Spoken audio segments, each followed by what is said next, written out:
Hello, professionals. My name is Rico Aladdin, and I'm the founder of Professional Lunch. Today, we have the CEO of Bushel in the studio for a very special professional lunch. Jake, welcome to the show. Thanks for having me. Looking forward to it. Right. Please tell us who you are and what you do. All right. So, my name's Jake Joraanstad, co-founder, CEO at Bushel. I grew up in Raleigh, North Dakota. Went to school here at North Dakota State for computer engineering. Was not a super great student, but throughout the time, 4.5 years trying to get my computer engineering degree, I started our company. At the time it was called Myriad Mobile. Today it's called Bushel. My co-founder Ryan Ragoose and I have been doing this together ever since. So we're 11 plus years in. 2011, we kind of officially launched the company and have been building software ever since, with our focus now in the last 5 years on agriculture, specifically around the grain and sort of co-ops and farm industry that we have here in the United States. Bushel, where was the idea? How did you get that idea? Well, so we had done a lot of different projects throughout the years. So when we started in 2011, we were building apps on iPhone and Android. So super early. Mobile was like a big deal. If you remember, if you're from North Dakota, you probably remember an Android being your first smartphone because the iPhone wasn't even available here in North Dakota because we didn't have AT&T service. So you couldn't even get the first few iPhones in North Dakota. So I was an Android guy. And we saw this mobile smart computer, the smartphone, would probably change the way we do business. If you think about, at that time, the laptop was the most mobile thing you had, and it wasn't that mobile at the time. And the ability to be able to do anything and everything on your phone on the fly was a big deal. And so we wanted to build software for that world, and evolved over the years to where we focused in on agriculture. We did everything from manufacturing tools and iPads that were used on the manufacturing floor in a factory to apps for coupons and really bad ideas around games and things for 99 cents, if you remember that era. So that was all the things that we were learning. And over the years, we grew the team about 50, 60, 70 people before we started honing in on agriculture. Today, we're about 200-person team. Wow. When we found that agriculture focus, it was my co-founder Ryan was helping his dad on the farm deliver sugar beets and grain to various elevators and facilities where his dad would sell his grain. And Ryan's driving the truck and having to get these paper receipts called a scale ticket. So it was this idea that, why am I getting a paper ticket? Why do I have to keep track of all these for my dad? Hundreds of them, maybe thousands, depending how big your farm is, to understand how much grain we've delivered, because that's how they're going to get paid for the farmers. All those deliveries and the details about them. But it was all on paper. And Ryan's like, I don't have to, have a paper receipt to do business with the bank. Why do I have to have a paper receipt to do business with the farm? And so that was the conclusion, was like, how do we digitize that ticket, which really represents the entry from grain being grown, like corn or soybeans being grown on the farm, as it enters the supply chain where it becomes a product, whether it's maybe it becomes an ingredient for, food, maybe for feed for animals or fuel for ethanol, something like that. And so that was where we started, and we thought it should be easier for farmers to understand how much business they're doing with their local facilities, and we went from there. So. Wow. Well, you are solving a major problem for the farmers. How are they receiving your service? So we have today 60-some thousand farms, 60,000 farms in the United States and Canada using our tools. I think they like it a lot based on our feedback and ratings and such. The customer, the farmer, they're both really happy. So our customers, the grain elevator, the co-op, the company who buys from the farmer. So they buy our software and then they give it to the farmer. If you think about, it's similar to your bank. You have a bank app, Bank of America or US Bank or whatever app you're using, Wells Fargo. You can see all your transactions on the bank right from your phone.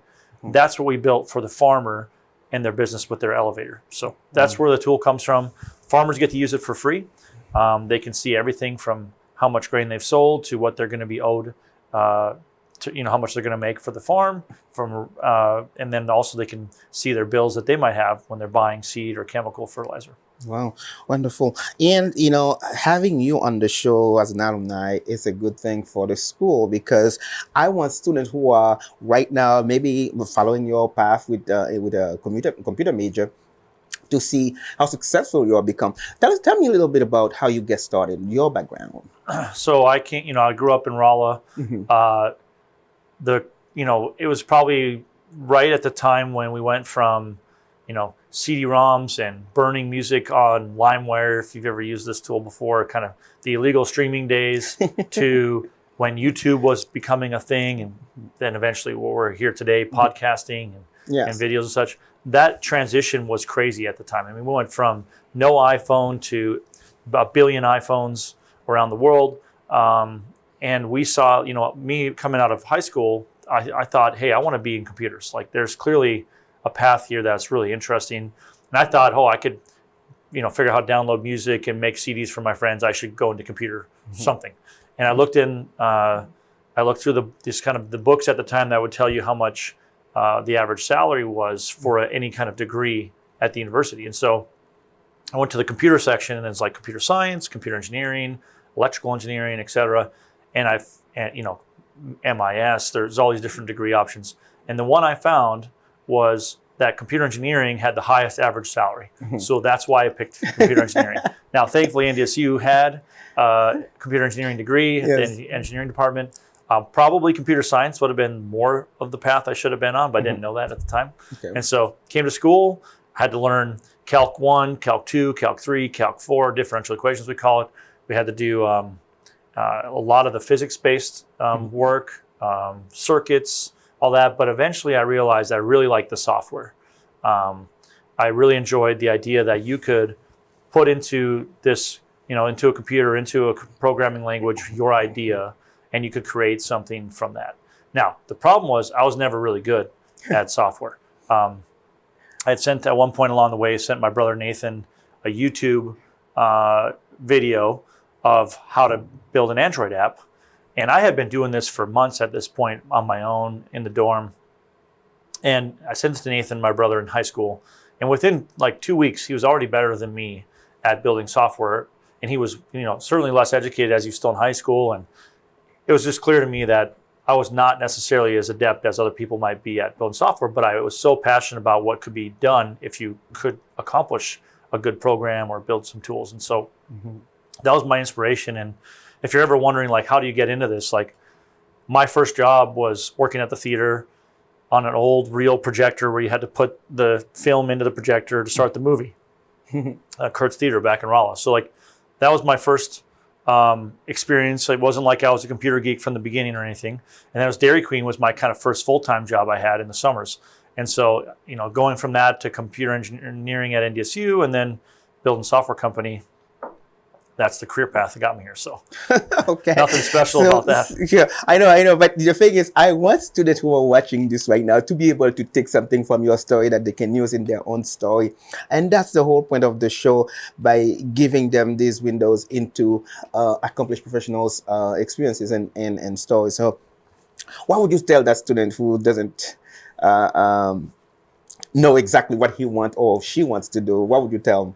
Well, so first off, as you're coming into university, you're probably thinking about, what am I going to do? First off, it's clear to me that at this point, most people don't really know what they want to do in their life, and they shouldn't. They haven't even experienced half of it, let alone know what it might mean to be an engineer or a scientist or a, somebody who's going to go and be an accountant, whatever. These are things that you have yet to experience. And so my opinion is that, and as I did, like, I knew I enjoyed computers. And in outside of class, I was on YouTube learning how to build software. So clearly that was like a passion of mine. So I would suggest to people that whatever you're doing, and certainly not most of college isn't that inspiring. Sometimes it's just a lot of work and a lot of homework and all that. But if you're not in a field that you're inspired by, whether it's like you have a vision of where you could be someday in that field, or maybe you want to build a company, or you want to be a great scientist and you have a passion for discovery, whatever it might be, you have to have some passion, or you're probably not in the right area. Now, a lot of people, they feel like they've committed in freshman year, I'm going to do it on this degree, and they feel like they can't change that. And I think I have friends around me where they've just stayed in their career their whole time. They went through the 4 years of school and they did their career for a while, but they never were really passionate about it. And I don't think that's a good use of people's time. Yeah. I mean, you're going to spend most of your life, like literally 70% of your day, most of your week working in some form of a job or your own company or whatever it might be, you certainly better be somewhat passionate about it. And I feel like it takes people sometimes 5 or 10 years to realize they were never really passionate to begin with. So if you already have that sense now, figure out like how to adjust, right? That's pretty important to me. As Steve Jobs said it better, he said, if you don't know what you want to do right now, I think he spoke to a graduating class. He said, if you don't know what you want to do right now, that's okay. Go get a job as a bartender and bust tables until you figure out what you're passionate about, and go make some money in the meantime and meet people. Yes. That was good advice, I feel like. Whereas, you can get really down a deep dark hole of this thinking this is the only thing you can do. I think you should encourage people to pursue their passions from the earliest time. In college, you had the least amount of responsibilities while you're in college. It only gets more difficult from here. Yes. That's my advice. Oh my goodness. You touch on something that I want professional lunch to be a part of contributing to the solution of, is the fact that college students in college right now, they are investing their time, their money, and energy to get a degree. And then at the end, they may not know what they want to do with it, right? So my goal is to find a way to help those students, at least while they are in school, to see, how they can find something that not only they're passionate about, but that's something that can serve them, right? So that's a very good point. And the last time we met, we were talking about people, how you bring good people around your organization.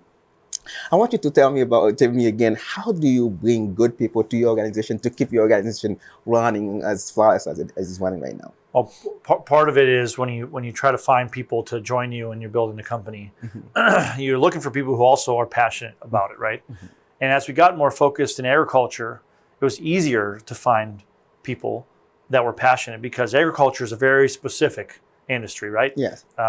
You probably don't apply as a software engineer at Bushel without some connection or form of inspiration of like, hey, I want to help the world through agriculture, or I grew up on a farm, or my grandparents came here from Norway like mine and homesteaded a farm, and like our whole way of life that we even exist here as immigrants from another country is because we were able to have a farm.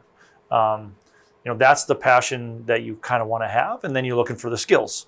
And if the skills are there or they can be trained, great, we're on to a good start. Now, as you build a company and you go from 10 people to 50 people to 200 people like we are at today, it's a whole nother level of, you got to find great leaders who have all of those skills you're looking for, or are willing to learn, but they also need to be culturally a good fit, right? Not only just passionate, but also trustworthy in the areas that you need to be thinking about. And, do they fit your cultural values as a company? You kind of figure that stuff out along the way. But we've done, I think, a good job at Bushel finding great people that are part of our mission.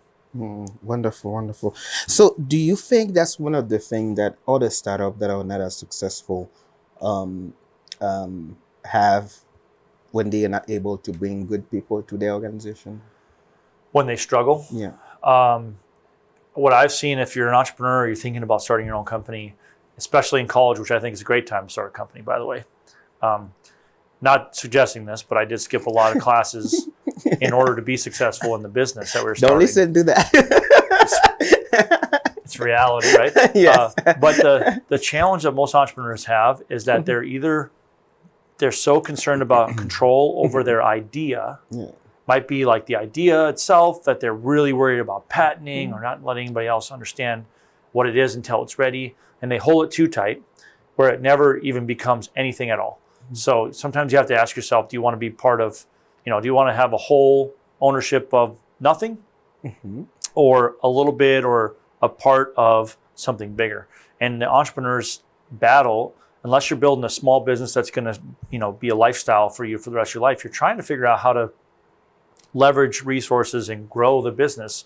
And usually the entrepreneur is the person who's limited first in like the skills required. Nobody knows how to be an accountant, be a salesperson, be a leader, be a manager, be a programmer, all at the same time. In entrepreneurs, sometimes you feel like you're doing that, but very quickly you need to figure out which things you're especially good at, or maybe, like we like to ask sometimes at Bushel, like, what is the skill that you uniquely have that you can bring to the table that maybe nobody else can really do, at least not to how, to the level that you can do it. And for me, some of that's around, recruiting great people, sharing a vision and articulating what we're doing to our team and our customers. That's where I spend a lot of my time, is sharing the story and building support for what we're doing. The entrepreneur is always the factor of whether they can get out of their own way. Can they let somebody else program instead of them and build the tools? Can they let somebody else do the design, or somebody else come up with the right words to use? Or if they have to own all that stuff, you'll never build a great business probably. Wow. Because you're pretty limited on a lot of other skills that you need in order to make something work. And we always, teamwork's in business, teamwork is one of the most important things, right? We call it Team IQ at Bushel, of sharing all these skills and capabilities and knowledge as a team, so we all can kind of level up together. So wonderful, wonderful. On that note, we're going to take a short break here. When we come back, we'll talk about some of the things that Jake loves about his job. We'll be right back. My guest today is Jake Joraanstad, yes? Yeah. All right. Now we're going to talk about some of the things that you love about your job. What is the best part of your job? For me, the best part of my job is the people. Taking away what we do and how we do it and our mission that we're on as a company, like it would be not anywhere near as fun if it was not with a lot of good people. And for me, I like working with people. I'm pretty outgoing, and I think people give me a lot of energy. And being able to walk into the office, and even post-COVID, we've got a lot more people back in the office than we did the last couple of years, which was not as fun when people weren't here. But now we've got a pretty good group, and it's just really, that's my favorite part, is spending time with the team, figuring out how to use people's skills to level up, watching people grow as leaders and impact. It's awesome when somebody comes up with an idea and is able to go and execute on it. I love watching that play out as a CEO. And my job is to make sure everybody else has the ability to maximize their potential at the company, right? Like, get barriers out of the way, let them become great at what they do. And so that part's my favorite. Okay. So I see that you were sitting at the table for digital transformation for an evolving future. Yeah. Yeah. So how was that experience? So, I mean, the challenge in our industry, in agriculture especially, is that we have been, this industry is over 100 years old, maybe 200 years old in the U.S. And the way we've been doing agriculture is similar as it was 200 years ago. We still produce crops out of the ground. We chop them down and put them into a cart or a truck, and we put it on a railroad and we move it down to the supply chain. And so in some respects, agriculture is pretty efficient and has been for a long time in the United States. But the technology that we're using is lagging in agriculture. So a lot of our customers are running on software from the 80s and the 90s rather than today. And it limits our ability as a industry to become more efficient, because sometimes you get to a point physically where you can only do something so much better. Sometimes we get these blockers where, Henry Ford said, if I would have asked people what they want, they would have said a faster horse. We kept adding, just got a faster and a faster and faster horse. Technology is like the car. Like, it's not the same as the horse, and maybe the horse is still useful, but technology can kind of move the needle in a different way. And I think agriculture has gotten to the point where instead of having almost unlimited people to do the job, at one point 200 years ago, 150 years ago, almost everybody was in agriculture that existed in the United States. Everybody, like 90% of jobs were agriculture. Today, it's less than 2%. And so that process, that evolution requires technology to kind of help us catch up and level up. And so, my view is that technology is the car. It can take a labor problem. Today we have labor shortage in the United States, right? We don't have enough people to do some of these jobs, especially in small towns. A lot of our customers are in like the boonies, way out in the middle of Kansas or the middle of North Dakota, wherever it might be. And there's not going to just be more people there tomorrow. It's the same amount of people as yesterday. Probably nobody new moved there. And so to replace that job, sometimes technology can do the job better or can replace the person that is retiring and is no longer going to be needed, technology can fill the gap. And that's how we're going to have to make agriculture work, because we have less and less people available to do the work. Wow. So tell me about some of the milestones that you have reached with Bushel since you started the company. So when we launched Bushel's product in 2017, there's a lot of milestones along the way, but the first one is your first 10 customers. That's an example where we had our first 10 companies using our tool.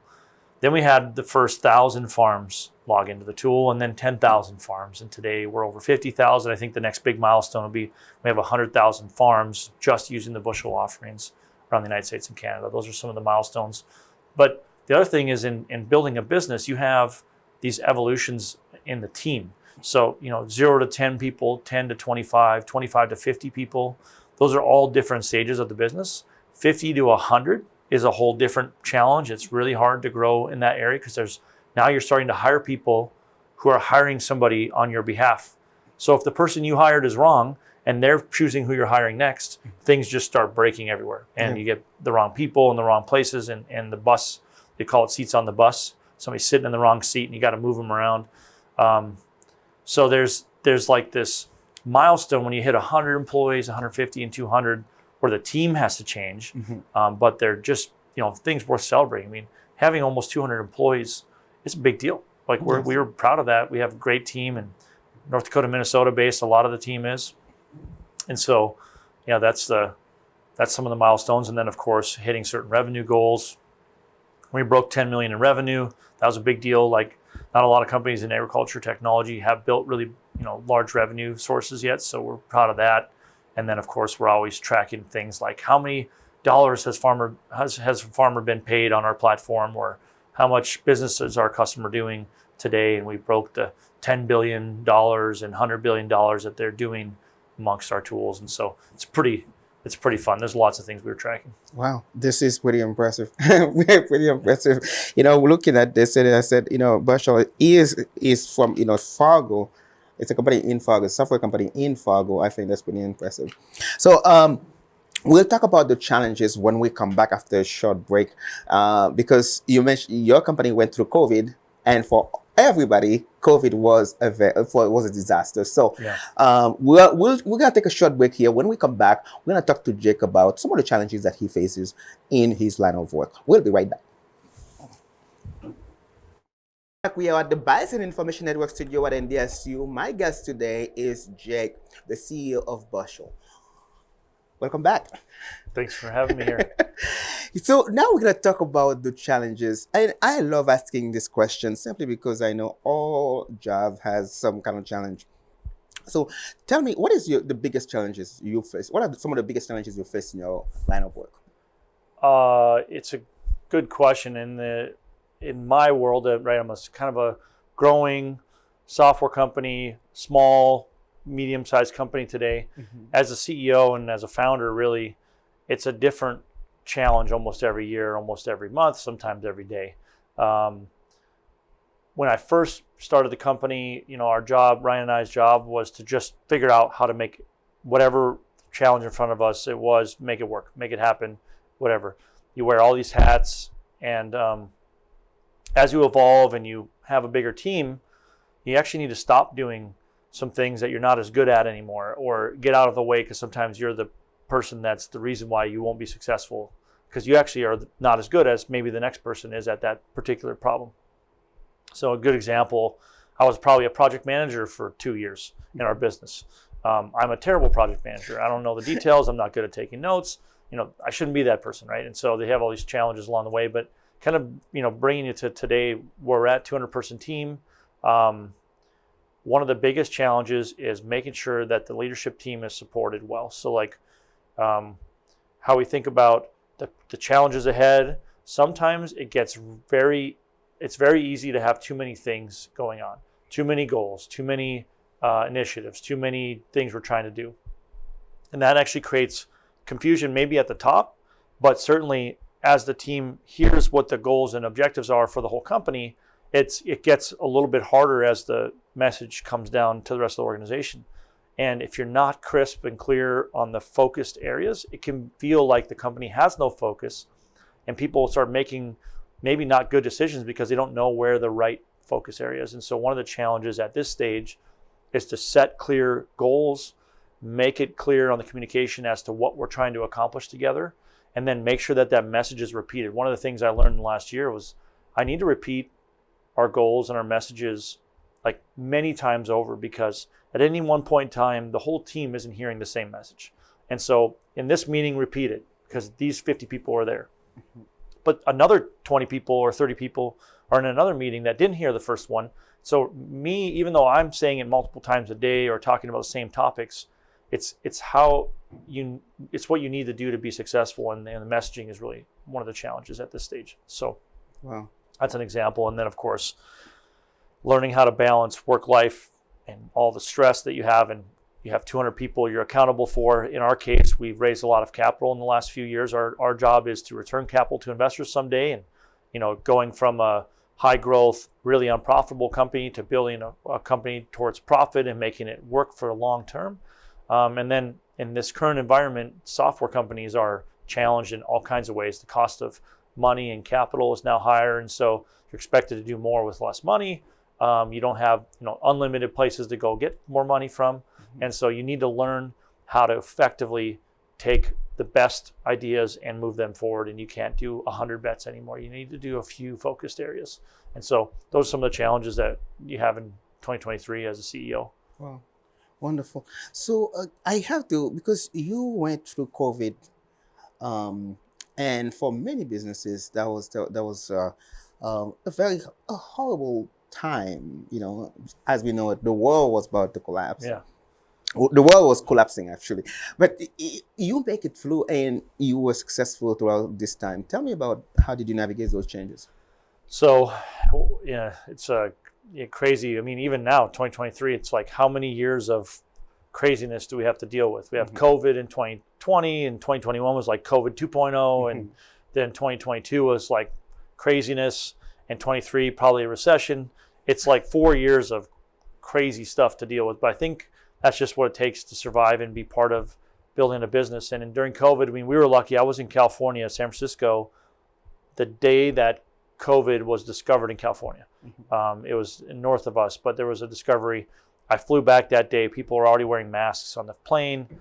Everybody was freaking out.